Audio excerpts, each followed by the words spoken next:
गरुड पुराण जीवनातील समस्यांवर प्रकाश टाकते. जाणून घ्या कठीण परिस्थितीत काय करावे. जोडीदार वारंवार आजारी पडतो.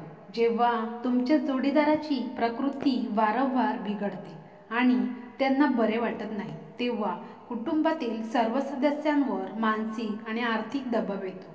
ही वेळ तुमच्या आत्मप्रतिबिंबाची आणि समर्थनाची चाचणी आहे. गरुड पुराणानुसार या काळात जोडीदाराची पूर्ण काळजी आणि सेवा केली पाहिजे, कारण यापेक्षा महत्त्वाचे काहीही नाही. लहानद्वारे अपमानित करणे. समाजात आदराचे महत्त्व खूप आहे. आपल्यापेक्षा वयाने लहान असलेल्या व्यक्तीकडून अपमान केल्याने स्वाभिमानावर हल्ला होतो.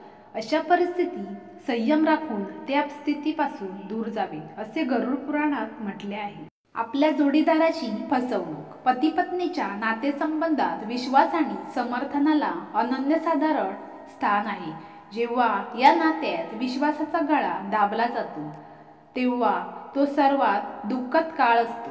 याचा केवळ वैयक्तिक जीवनावरच नव्हे, तर संपूर्ण कुटुंबावर नकारात्मक परिणाम होऊ शकतो. पती-पत्नीने एकमेकांच्या भावनांचा आदर केला पाहिजे आणि चुकूनही विश्वासघात करू नये, असे गरुड पुराणाचे मत आहे.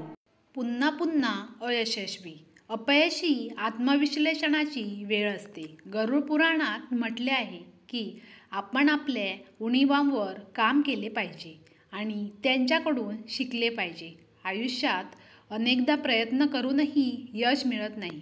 अशा परिस्थितीत व्यक्ती निराश होऊ शकते, परंतु गरुड पुराणानुसार अपयशाचे कारण समजून घेऊन ते सुधारण्याचा प्रयत्न केला पाहिजे.